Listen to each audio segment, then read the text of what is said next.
The Pulse School on RealAgriculture.com is brought to you by BASF.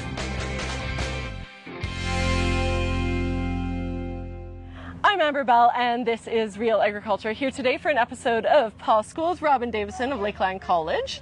And we're going to be talking fungicides and weather in pulse crops and kind of how the two interact. So welcome, Robyne. It's great to see you. Nice to see you too, Amber. Good to see you.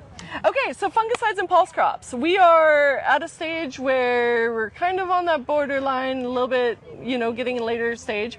Is there anything growers can do right now? Are there fungicides that should be being sprayed? What are we looking at? Well, of course, fungicide application is always very weather dependent sometimes, and disease dependent, and of course host dependent. So I have to get that plug in there for you need all three to have a disease problem in your field.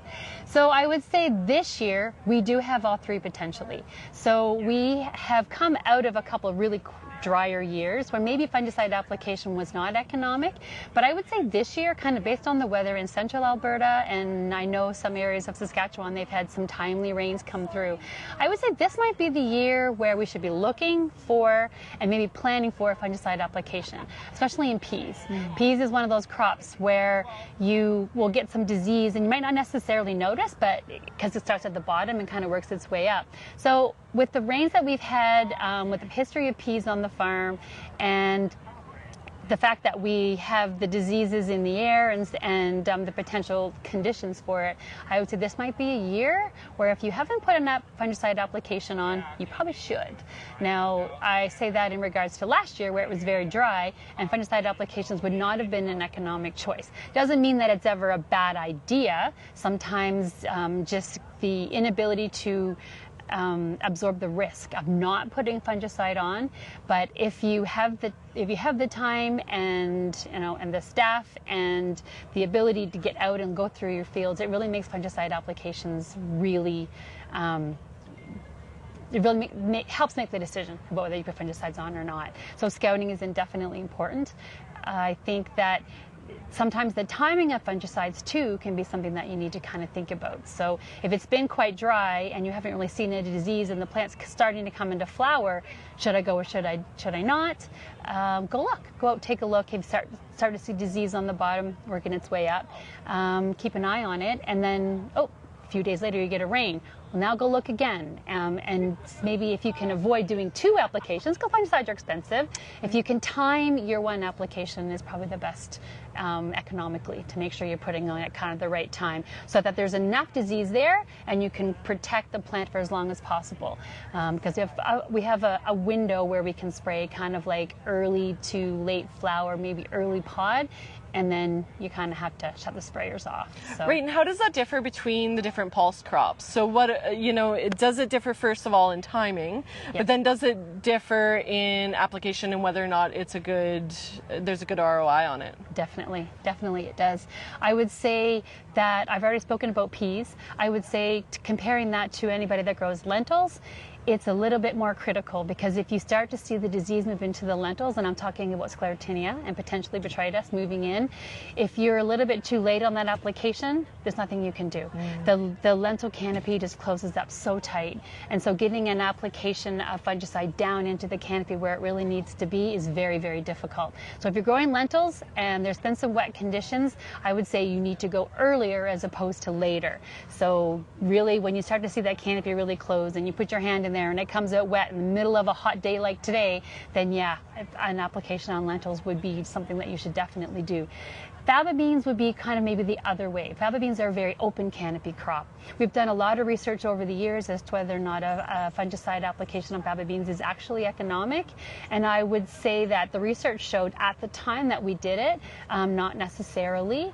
Faba beans tend to have the diseases move in later in the season, and what we're talking about is chocolate spot, which is a botrytis, and if the disease were to move in really early and you saw lots of spots on the plants early on before flower or like really early flower, you might want to consider it. But those diseases tend to move in later. Sometimes they're actually quite just cosmetic. They're not yield robbing. So like I said, the research that we've shown is that it may not necessarily be an economic application.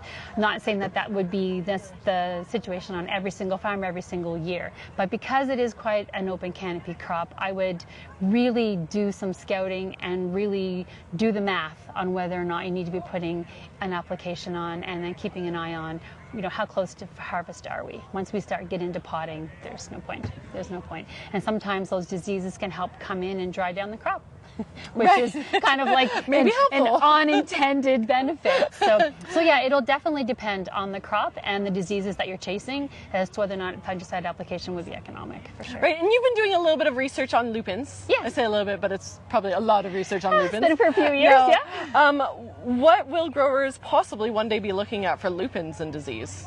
Well, right now we don't have any major considerations for diseases in lupins per se. We do know that the Fusarium, Rhizoctonia, root rots can be a problem in a wet field in lupins, but we haven't seen that to be at any level that we're concerned. A seed treatment would work for those. The good news with lupins is that they're resistant to Aphanomyces, so you don't have to worry about that. Foliar disease-wise, as in this time of the year, there's really nothing to worry about. Potentially, we may see some anthracnose come in on some of our white lupins. So there's blue or narrow leaf lupins versus white or wide leafed lupins. We're kind of changing the terminology a little bit. So you might see a little bit of anthracnose, so keep an eye open for that. But again, that has been isolated cases and has come in on the seed. So using clean seed and treating your seed can a lot of times mitigate that problem as well. So. Very cool. And any words of encouragement for growers? We're going into harvest soon. Yeah, we're going into harvest, and I would say that things are looking really good. Like, we've had some timely rains, the crops are looking really good. The disease levels at this point are quite low, so if we get some nice warm July weather, then we should be okay. Hopefully some timely rains for pod fill, but I am quite optimistic that we're going to have a good year, at least in this area, where we've had some moisture. Up in the Peace area too, there's definitely some areas, and I've heard good stuff coming out of Saskatchewan. Southern Alberta's been a little bit dry, but even they've been getting some rain. So I would say words of encouragement are, go look at your crops if you haven't yet. If you're seeing some disease and you have some concerns, talk to your agronomist, or reach out to me or anybody that might help you with that decision. And yeah, get some fungicides on and enjoy the summer. Fantastic. Well, thank you so much. And that was Robyne Davidson on Real Agriculture.